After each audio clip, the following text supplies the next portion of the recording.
a Lagos.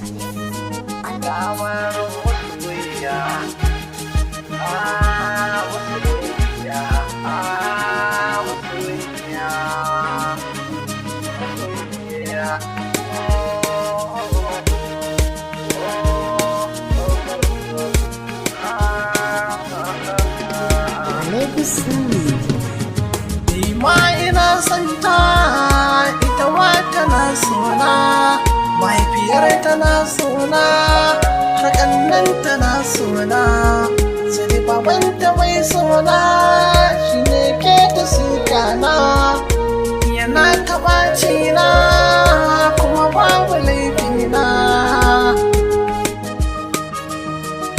Mai suna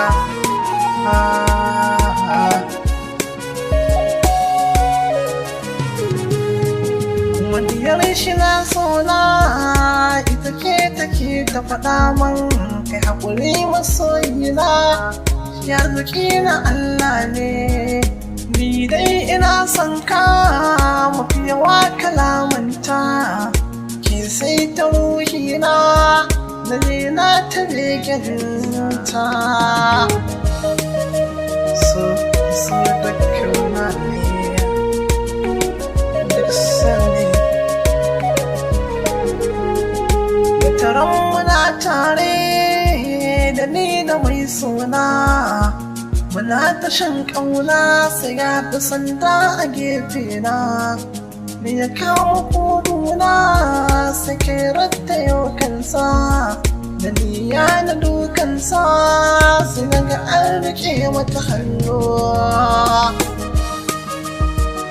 sanadi na soke na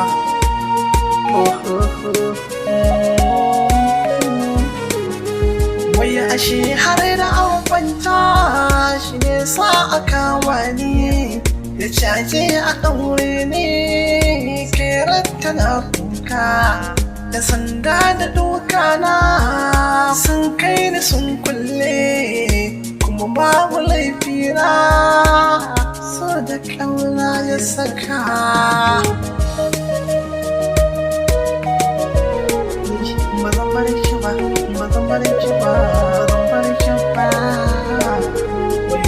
Wayo na Allah na gane kai radda na suna ita ce ta faɗa mu ummana har gaba abokaina, ina a police station sai gafarar mota ku da gani ta kai race tana ta yin ɗauki.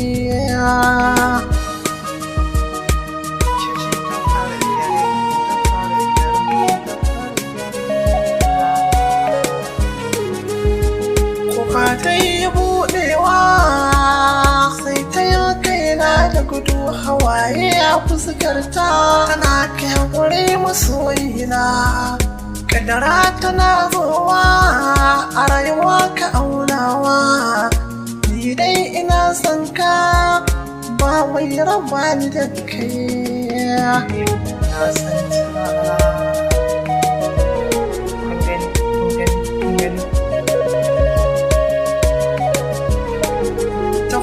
Na karɓi belinka hawaye a fuskana, daga nan masoyiya kai rata da ta yi rudewa, kalamanta sun yaye mani duk kuncin da ke raina, ku jiyo habar suna ina son ta.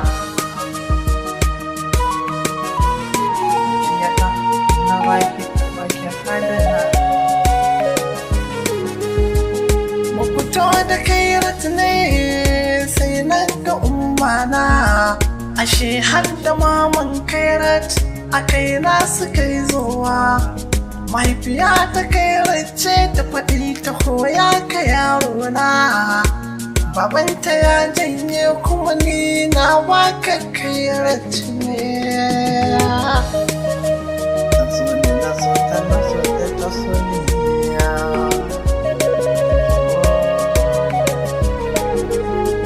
Da ƙarun bayaninta ashe ita ta ummana ƙawaye ne na yarinta, a tare suka yi wasa ta faɗi tana cewa baba ga kayar shi ma yaro ne ga abbanka kaji yaro na.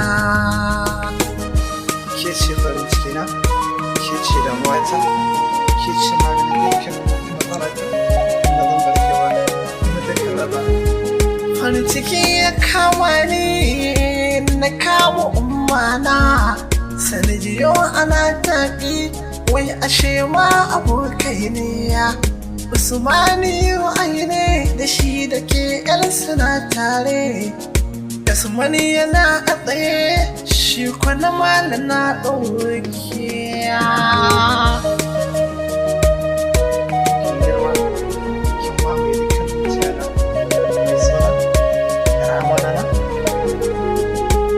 shan bayani na so yayi ɗaurewa ranar aure tana zuwa za ku zo ku sha shagalin aure masoya.